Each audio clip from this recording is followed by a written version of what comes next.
جی جی بہت شکریہ، اور یہ یہاں تک بہت بہت شکریہ، اللہ آپ کو جزائے خیر دے، آپ نے معلومات میں اضافہ کیا۔ ناظرین ہمارے کالرز کی بھی معلومات کو آپ دیکھیے گا اور اپریشیٹ کرنا چاہیے کہ اگر کسی قوم میں معلومات زیادہ ہیں، علم کی مقدار جو ہے وہ زیادہ ہے اور سطح علمی تھوڑا سا بلند ہے تو اپریشیٹ کرنا چاہیے، بلکہ آنا چاہیے علم کے دروازے تک اور علم کو زیادہ سے زیادہ حاصل کرنا چاہیے۔ اگلے کالر کو بھی ہم شامل کرتے ہیں اگر کوئی ہے تو۔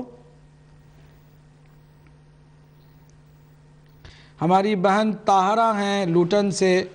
جی السلام علیکم ورحمۃ اللہ۔ وعلیکم السلام ورحمۃ اللہ۔ ماشاء اللہ آج آپ دونوں علماء کرام نے جس طرح حق گوئی اور حق شناسی کا اظہار کیا ہے وہ قابل تعریف ہے۔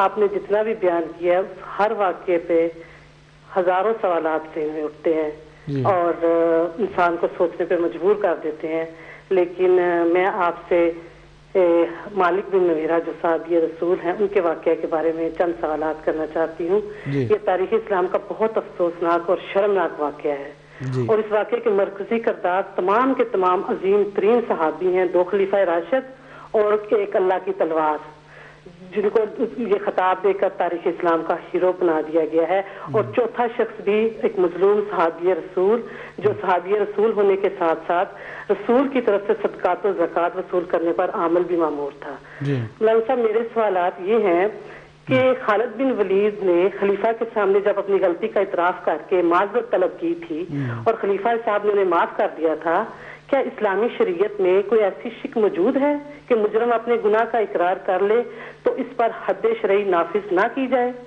میرا دوسرا سوال یہ ہے کہ کیا قرآن اور سنت کی صریح وضاحت یا نص کے باوجود اجتہاد کی گنجائش ہے؟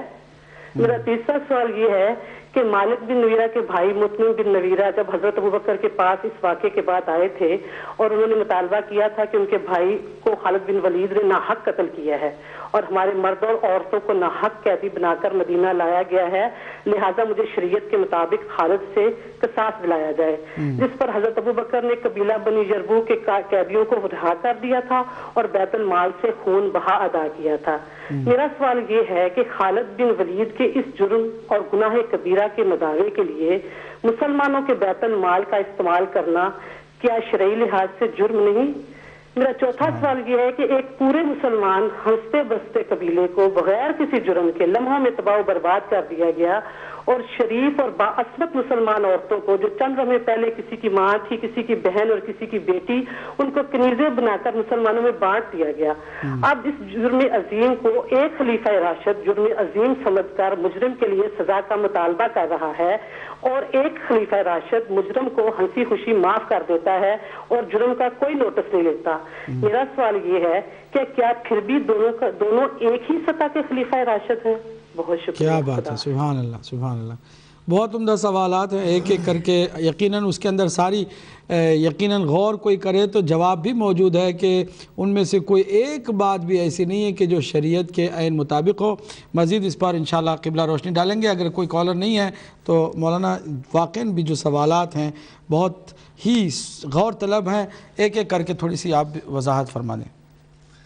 دیکھیں جہاں سے بہت ہی علمی اور فکری کویسچن تھے وہ اس پہ یعنی توجیحات جہاں تک تعلق ہے نا، توجیحات ویسے اس کی کر دینا یہ تو کسی کو کوئی اختیار بھی نہیں ہے۔ بیت المال کا کب استعمال ہوگا، بلکہ اس پہ تو جو ہے نا وہ اسلامی حد جاری کرنی چاہیے تھی۔ اور ایسے شخص میں کہتا ہوں کہ جو حضرت عمر نے فرمایا تھا وہ بالکل ٹھیک ہے، ایسے شخص کی جو سزا ہے وہ رجم تھی اور اسے سنسار کیا جاتا، اور اس کے سلسلے میں جو اجتہادی غلطی کہہ کر اس کو اسلامی شریعت کو جو کوشش کی گئی ہے کہ وہ کیا جائے، اس کا یعنی خود اسلامی شریعت کو ڈیگریڈ کرنے کی کوشش کی گئی ہے، یہ ڈیگریڈ نہیں اس کو بلکہ جو ہے نا وائلیٹ یعنی جو کوشش کی گئی ہے اس لحاظ سے، یعنی کوئی اس کی جسٹیفیکیشن جو کہا جائے، یہ چاروں جو کویسچن ہیں اس میں وہ فٹ نہیں آتے ہیں، اس وجہ سے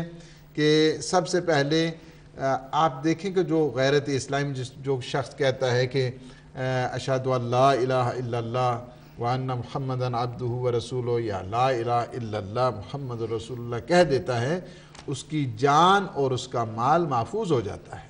یعنی اگر کوئی شخص کسی حکومت کو یعنی زکوٰۃ نہیں دیتا ہے تو اس کا مطلب یہ نہیں ہے کہ وہ منکر زکوٰۃ ہے. وہ کہتا ہے نہیں میری اپنی جو ہے نا وہ یہ ہے کہ میں اس حکومت کو نہیں دیتا ہوں, میں خود تقسیم کروں گا. اس کا اپنا ذاتی فعل ہے, لیکن اس فعل کی وجہ سے اس کے گھر کو یعنی یرغمال بنا لینا, ان کی عورتوں کو یرغمال بنا لینا اور ان کے جو مرد ہیں ان کو قتل کرنا یا ان کو دھمکیاں دینا, یہ ڈراؤ دھمکاؤ کسی اس کو یعنی اسلامی شریعت کے کسی زمرے میں نہیں لایا جا سکتا ہے, اور نہ ہی اس کی جو ہے نا وہ کوئی دینی لحاظ سے یا فقہی اعتبار سے یا شرعی لحاظ سے اس کی کوئی جسٹیفیکیشن نہیں ہے, اور یہ جرم ہے. جی جی چلیے انشاءاللہ اللہ ہم سب کو توفیق دے کہ ہم حق سمجھیں, حق سنیں اور حق پر عمل کرنے کی کوشش کریں. ہمیں یہ نہیں دیکھنا ہے کہ کون کیا ہے, بلکہ ایک دیکھنا ہے کہ اگر حق ہے تو اس کے ساتھ چلنا ہے اور اگر باطل ہے تو اس کو چھوڑ دینا ہے. ہمارے ملٹن کین سے ایک بھائی ہیں محسن, ان کو بھی ہم خوش آمدید کہتے ہیں. السلام علیکم ورحمۃ اللہ. ہلو السلام علیکم مولانا صاحب. جی وعلیکم السلام ورحمۃ اللہ. تھوڑی دیری سے میں آپ کا پروگرام دیکھ رہا ہوں, ماشاءاللہ بہت اچھا ہے. دو کوشچنس ہیں, بچکانے شاید لگیں آپ کو بٹ اپنی جگہ پہ ہیں وہ. جی جی آف کورس جیسے قرآن مجید بھی گواہ ہے اس کا کہ حضور کو سب چیز کا علم تھا.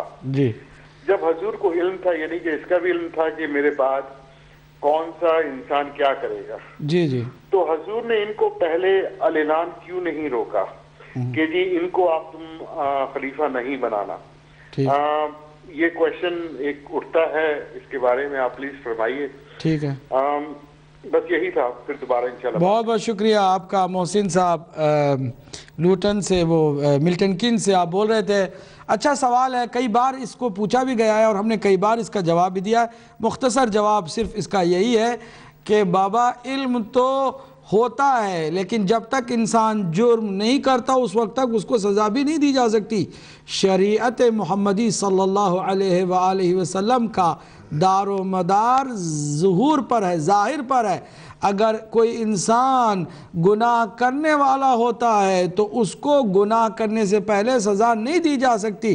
چنانچہ حضور کے سامنے تو یہ بالکل ٹھیک ٹھاک تھے اور حضور کو معلوم تھا, یقیناً معلوم تھا, لیکن معلوم ہونے کی وجہ سے, اپنے علم کی وجہ سے کسی پر بغیر جرم کے سزا دیتے اور اس کو کسی طرح نکالتے یا اس کے ساتھ کوئی زیادتی ہوتی تو پوری دنیا یہ لکھتی کہ بے جرم و خطا کسی ایک اپنے ساتھی کا رسول اللہ نے قتل کروا دیا, یا عالمین کے لیے رحمت بھیجے جانے والے ایسے نبی نے بغیر کسی جرم اور بغیر کسی گناہ کے اپنی بزم سے کسی کو نکال دیا. یہ جو الزام آتا وہ الزام اس جرم سے زیادہ خطرناک ہے جو جرم بعد میں ہو گیا. اس لیے میرے بھائی ظاہر پر دلالت کرتے ہیں. مولا علی کو بھی معلوم تھا کہ ابن ملجم قاتل ہے میرا, لیکن اس کو جب وہ آتا تھا کبھی اسے سزا نہیں دیتے تھے کہ تم جو ہے میرے قاتل بننے والے ہو لہٰذا میں تمہیں سزا دیتا ہوں یا تمہیں قتل کر دیتا ہوں. نہیں, بلکہ ایک دفعہ تو خود وہ آ کر کے کہنے لگا کہ مجھے پتہ چلا ہے کہ آپ کو معلوم ہے کہ میں آپ کا قاتل ہوں. کہا ہاں.